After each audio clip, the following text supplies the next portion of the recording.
오늘부터 몇 주간이 될는지는 모르지만 마태복음 27장을 강해하도록 해보겠습니다.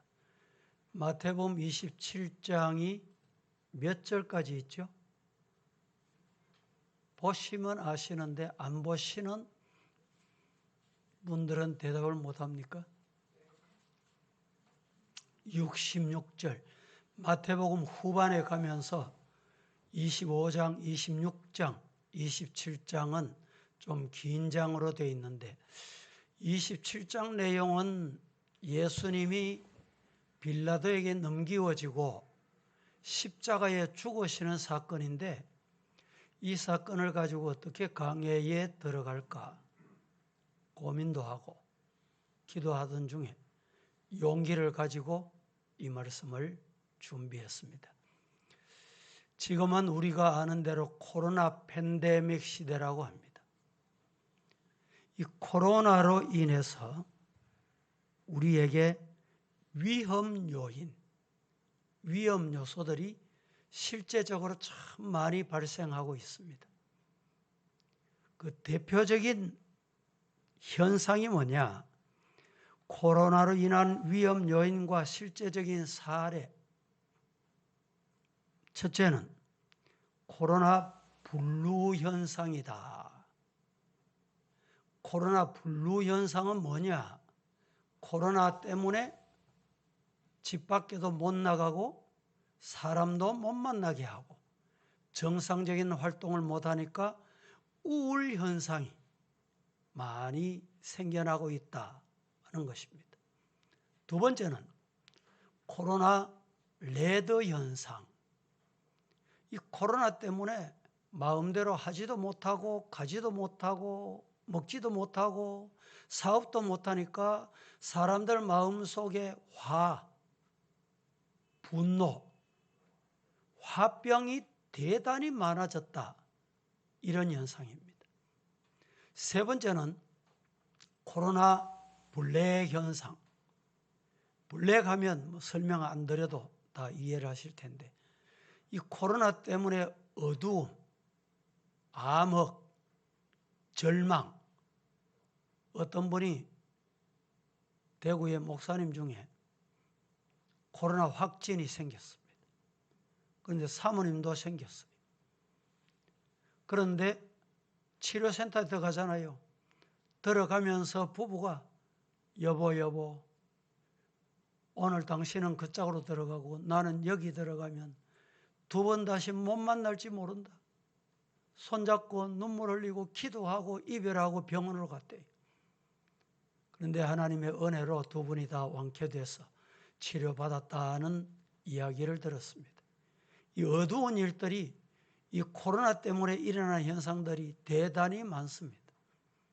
그런데 중요한 것은 이 코로나 때문에 죽어가는 사람도 적지 않은데 우리나라는 코로나보다 더 무서운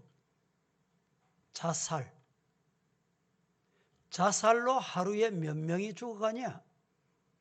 현재 통계에 의하면 단 하루에 38명. 38명이 자기의 생명을 끊는다. 이런 말입니다. 그런데 왜 자살하나? 자살하는 이유가 뭐고? 통계에 의하면 첫째는 경제 문제라는 거예요. 빚지고 못 갚고 살기 어렵고 이러니까 너도 죽고 나도 죽자 이래가지고 부모가 자식까지 같이 데리고 죽는 사람. 이 경제 문제가 가장 많고 두 번째는 마음의 스트레스. 사람과 사람, 가족과 가족, 내 가까이 있는 사람 때문에 받는 스트레스. 이걸 못 견뎌서 생명을 끊는 이런 일들이 많다라는 것입니다.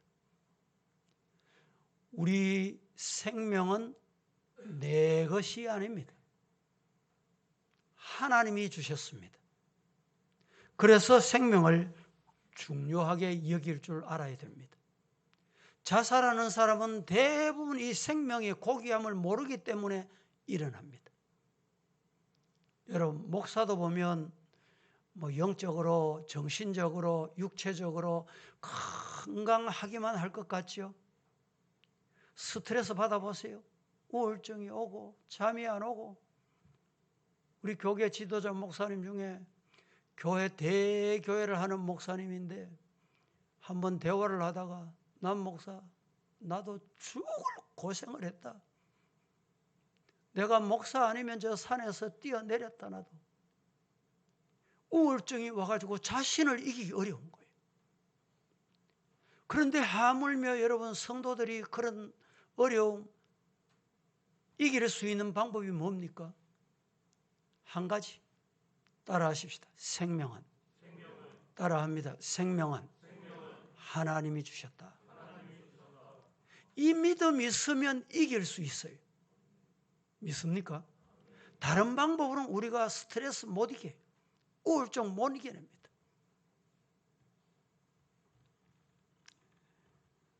교회는 이 세상에서 상처받고 절망 속에 있는 사람들을 치료하고 구원하기 위해 세우신 하나님의 기관입니다. 그래서 교회에 들어가는 곳마다 그 마을이, 그 동네가, 그 도시가, 그 나라가 잘 살게 되는 거예요. 우리나라도 마찬가지입니다. 2조 500년 말기에 캄캄하고 외세를 받아들이지 않고 그런 때의 선교사들은 머리가 노랗고 눈이 노랗고 저런 사람이 어디서 왔냐고 괴물이라고 같이 못 산다고 죽이는 이런 현장에 가장 먼저 들어온 사람들이 선교사예요. 자기 생명을 자기가 귀하게 여기지 않는 사람 누가 있어요? 자기들의 생명도 귀한데 그 생명의 위험을 부릅쓰고 복음 전하고 복음이 들어가고 교회가 세워지면 나라가 살고 사람이 산다. 그래서 여기 온 거예요. 믿습니까? 에스겔 47장에 보면 한번 보겠습니다. 1절, 2절 합독합니다. 시작. 그가 나를 데리고 성전 문에 이르시니 성전의 앞면이 동쪽을 향하였는데 그 문지방 밑에서 물이 나와 동쪽으로 흐르다가 성전 오른쪽 제단 남쪽으로 흘러내리더라. 그가 또 나를 데리고 북문으로 나가서 바깥길로 꺾여 동쪽을 향한 바깥문에 이르시기로 본즉 물이 그 오른쪽에서 스며 나오더라.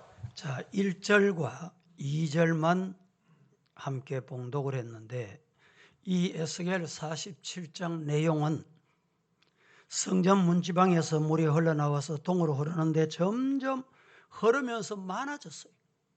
많아지더니 드디어는 건너지 못할 강이 됩니다. 그런데 그 강물이 아라바로 내려가서 사해바다 들어가서 그 물이 흘러 들어가는 곳마다 바다의 물이 소성함을 얻어서 각종 물고기가 심히 많아졌다. 그리고 땅 좌우에 각종 실과 나무가 있어서 달마다 새로운 실과를 내어 먹게 하고 잎사귀가 치료하는 놀라운 약으로 사용하는 이런 역사가 있었다라는 것이 에스겔 47장에 계속되는 내용입니다. 그렇습니다. 교회는 말씀으로 죽어가는 세상을 살리는 곳입니다. 교회는 뭐 하는 곳이냐? 죽어가는 세상을 살리는 곳이 교회입니다. 교회 와서 살아난 역사를 경험하기를 축복합니다. 그래서 요한복음 3장 16절 17절에서는 하나님이 세상을 이처럼 사랑하사, 얼마만큼 이처럼 사랑했습니까? 독생자를 주시기까지 멸망하지 않고 영생을 주시려고 말입니다. 하나님이 그 아들을 세상에 왜 보냈습니까?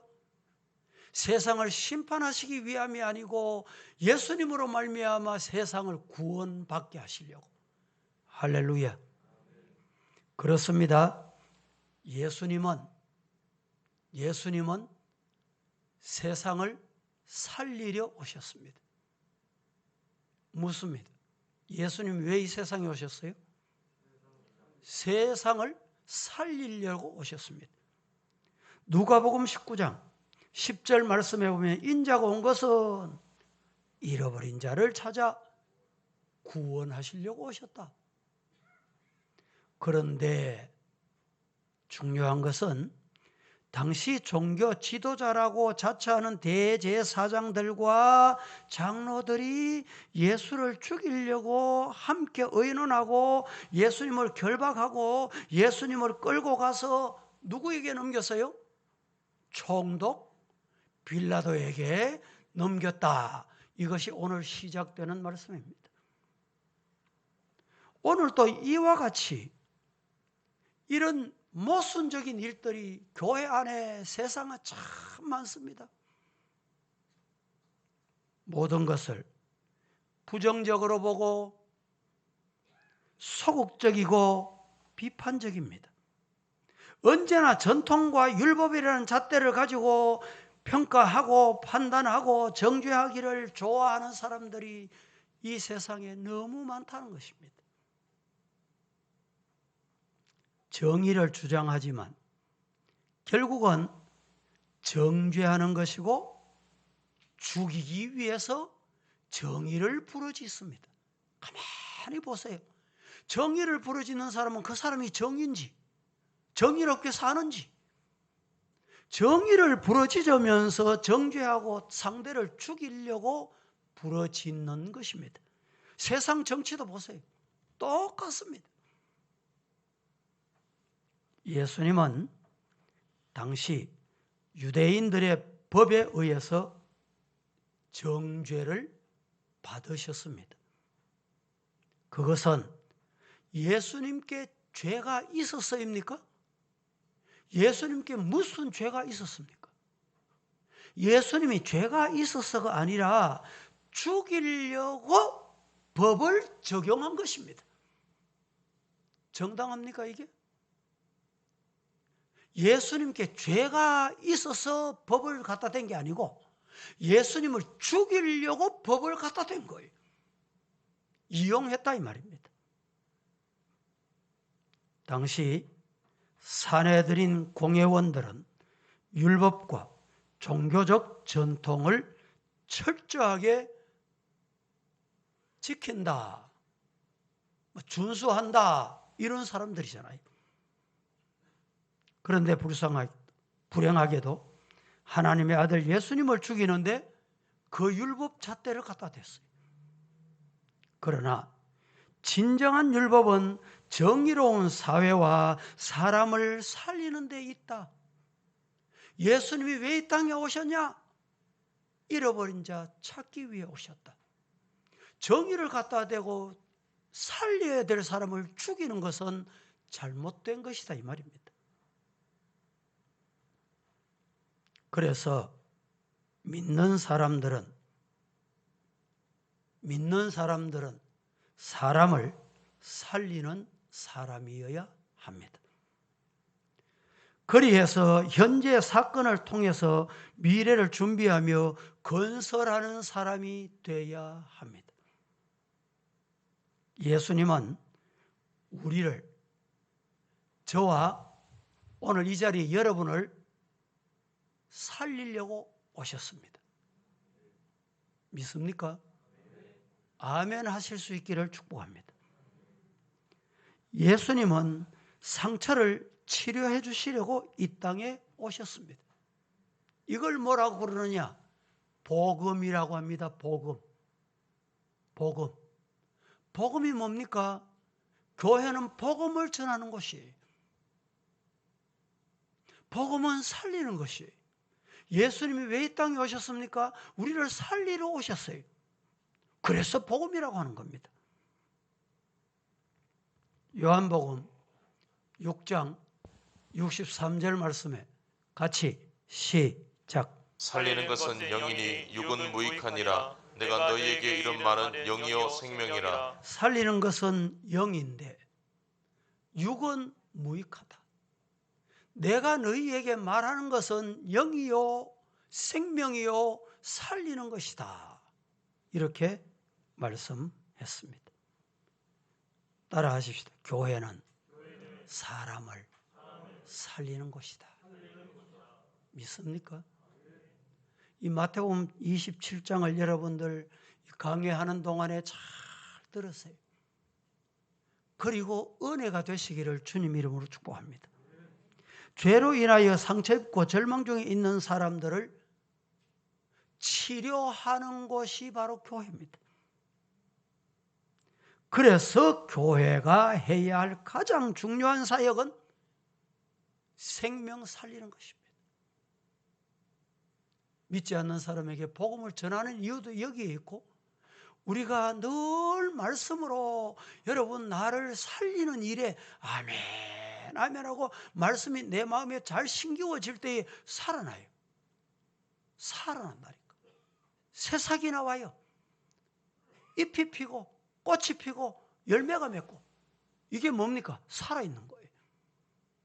말씀을 들어도 자꾸 죽어가는 사람이 있어요.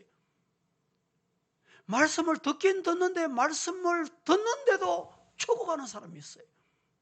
그것은 말씀의 생명의 양식을 안 먹는다는 말입니다. 여러분 음식 안 먹어보세요. 사는 방법이 있습니까? 없습니다. 음식 안 먹고 사는 방법이 없다니까. 하나님 먹어야 살도록 만들어 놓았듯이 영혼도 말씀을 먹어야 영혼이 살아나요. 영혼이 소생한다니까.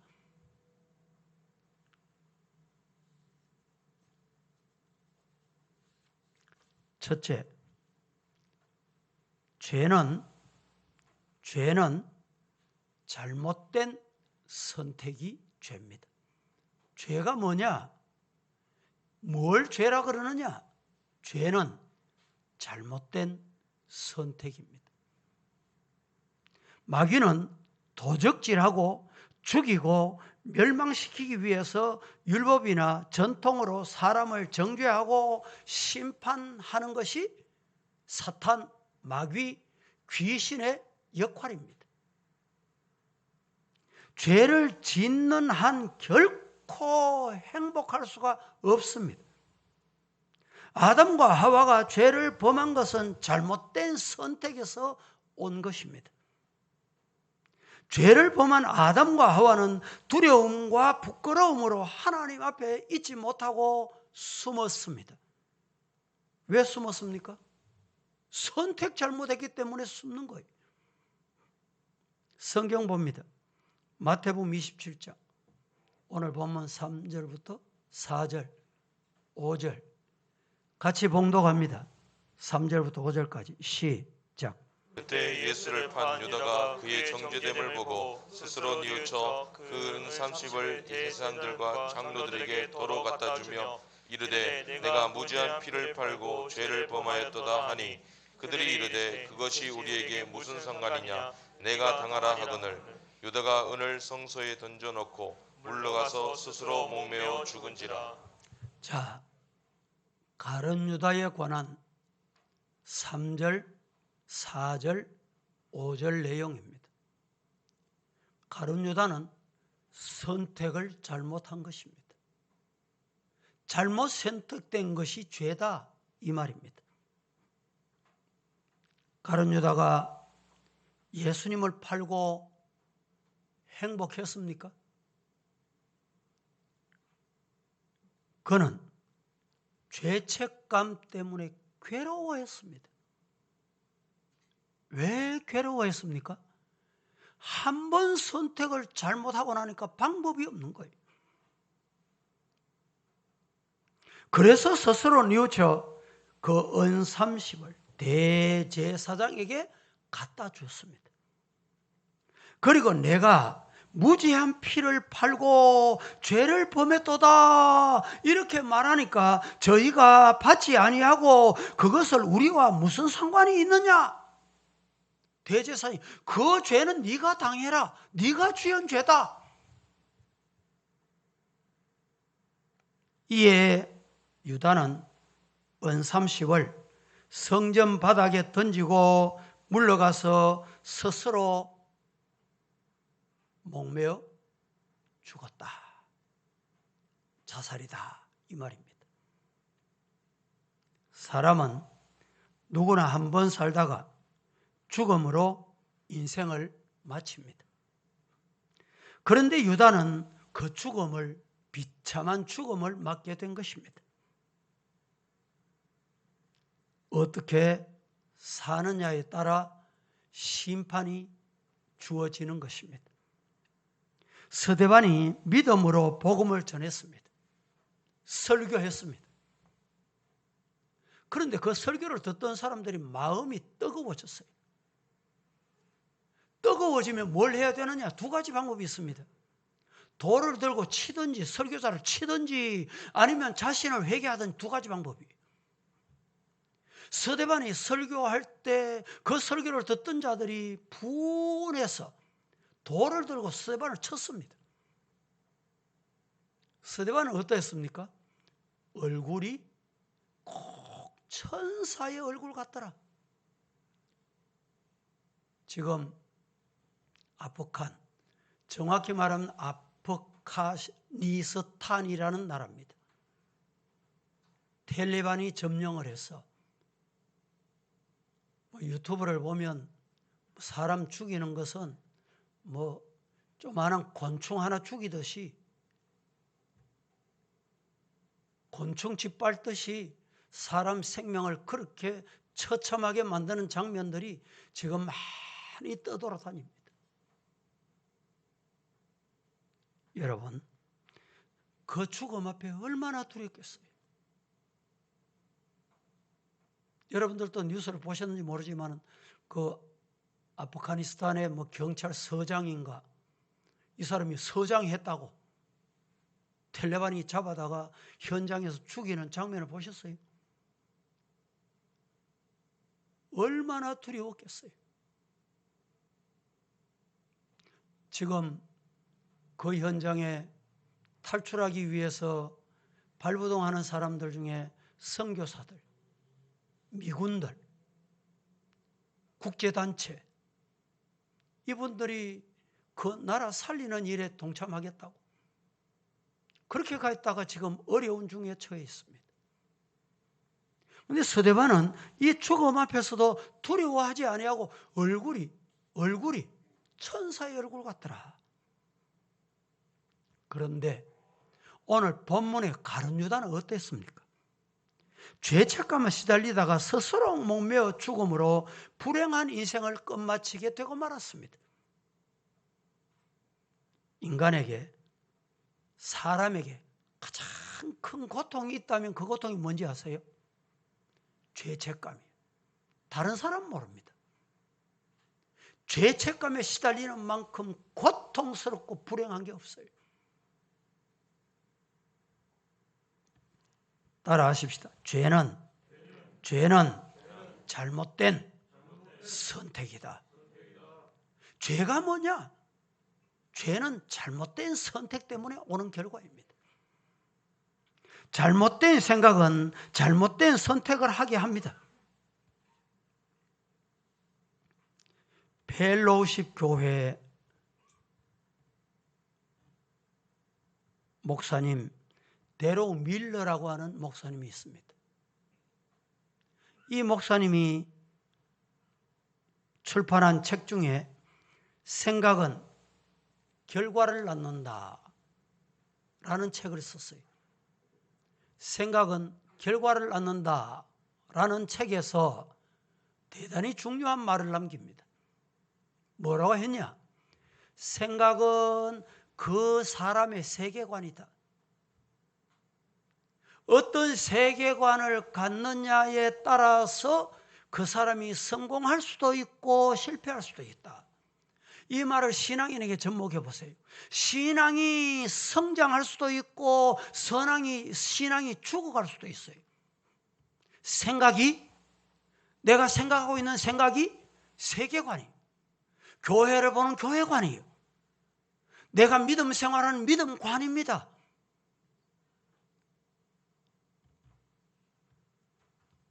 가룟 유다는 예수님을 메시아와 진리로 보다 세상의 가치로 본 거예요. 따라다니는 스승을 얼마 받고 팔면 되겠노? 은 30 줄게. 예수님 자기의 스승을 은 30의 가치로 본 거예요. 그러니까 은 30을 받고 팔지요. 그게 가룟 유다의 가치관이에요. 오늘 여러분들은 교회를 어떻게 보고 있습니까? 이게 교회관입니다. 교회관, 교회를 잘 봐야 돼요. 교회는 어떻게 봐야 되느냐? 성경이라는 안경을 끼고 성경이라는 렌즈를 통해서 봐야 돼요. 내 생각의 관을 가지고 보면 무서운 결과를 가져올 수가 있다는 것입니다. 그래서 디모데전서 6장 10절 말씀은 우리에게 이렇게 말합니다. 돈을 사랑함이 일만 악의 뿌리가 되나니 그것을 탐내는 자들은 미혹을 받아서 믿음에서 멀어져. 믿음에서 떠나요. 그래서 많은 근심에 사로잡히게 되고 근심이 그 마음을 찌르게 돼요. 찔러.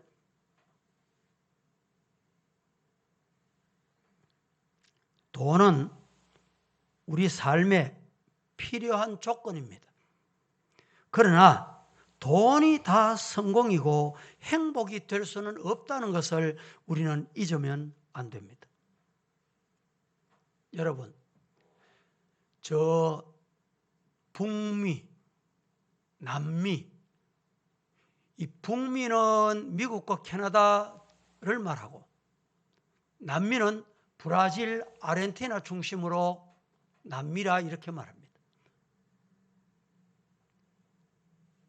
그런데 북미나 미국이나 저 아르헨티나, 남미나 조건을 비교하면 남미가 기후도 더 좋고 물도 더 풍부하고 더 좋습니다. 그런데 어느 기자가 물었습니다. 미국의 조지 밥슨이라는 사람에게 인터뷰하면서 물었습니다.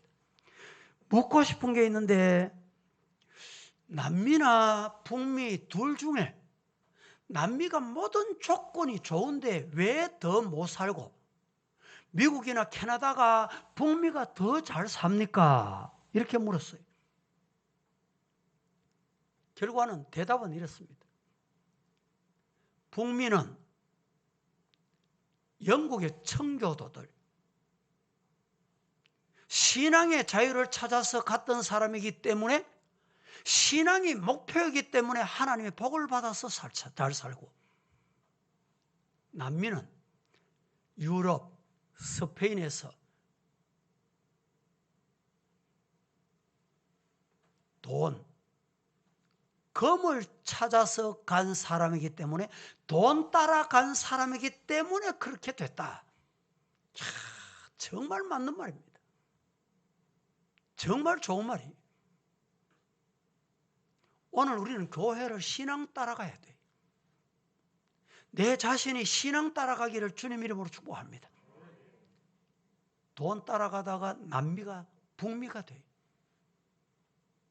남미가 된다니까.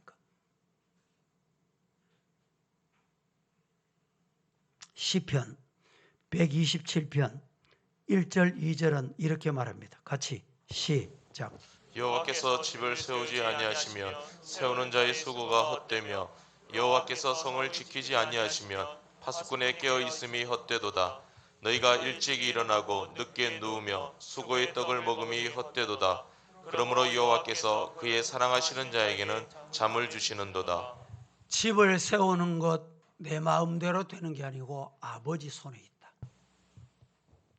아버지가 하시면 아멘하고 아버지가 가라면 가고 아버지가 하라면 합니다. 그렇게 되시기를 주님 이름으로 축복합니다. 두 번째, 가룟 유다가 남기고 간 게 뭐냐? 가룟 유다가 뭘 남기고 갔습니까? 오늘 마태복음 27장은 우리에게 대단한 교훈을 주고 있습니다. 가룟 유다가 갈 때 남기고 간 게 뭐냐? 유다는 은 30을 성전에 던져버리고 나가서 목매어 자살했다라고 성경은 우리에게 일러줍니다. 죽음 앞에서는 아무것도 자기 게 없다 이 말입니다. 유다가 죽으면서 남기고 간 것은 은 30을 남기고 갔습니다. 그래서 대제사장들이 그 돈을 거두어 가지고 이것은 핏값이다. 핏값이다. 예수를 팔아먹은 핏값이다. 더러운 돈을 성전고에 둘 수 없다. 그래서 그 당시에 예루살렘에 명절이 되면 이방인들이나 세계에 흩어져 있던 사람이 몰려왔어요. 그런데 왔다가 여행이 너무 길고 어렵고 힘들다 보니까 그곳에서 죽는 사람이 있었어요. 죽는 사람들이 많았어요. 이 죽는 사람을 해결을 못하고 있을 때 가룟 유다가 남기고 간 은 30을 그 사람들의 무덤을 만드는 이런 역할을 하게 됐습니다. 여러분, 나거나 되어 죽는 사람 무덤을 만드는 그 핏값을 남기고 온 가룟 유다. 오늘 우리는 하나님 앞에 신앙생활하다가 하나님이 부르실 날 저와 여러분이 누구도 남김없이 하나님 앞에 거부할 수 없을 텐데 그때 뭘 남기고 가시렵니까? 우리 서북의 아무개 장로, 아무개 집사, 아무개 권사, 아무개는 이거 남기고 갔다. 이렇게 남기고 갔다. 어떤 소리 듣고 싶어요? 하나님 뭘 남기고 싶어요? 기도하겠습니다. 거룩하신 하나님, 오늘도 저희들 거룩한 주일에 하나님 앞에 나와서 말씀을 받았습니다. 말씀을 받고 우리들이 하나님 앞에 교회는 치료하고 살리는 곳이라고 하셨사오니 말씀을 듣고 예수님 만나고 하나님 만나서 내 영혼이 살고 내 육체가 사는 축복된 성도 다 되게 하옵소서. 예수님의 이름으로 기도합니다. 아멘. 찬송.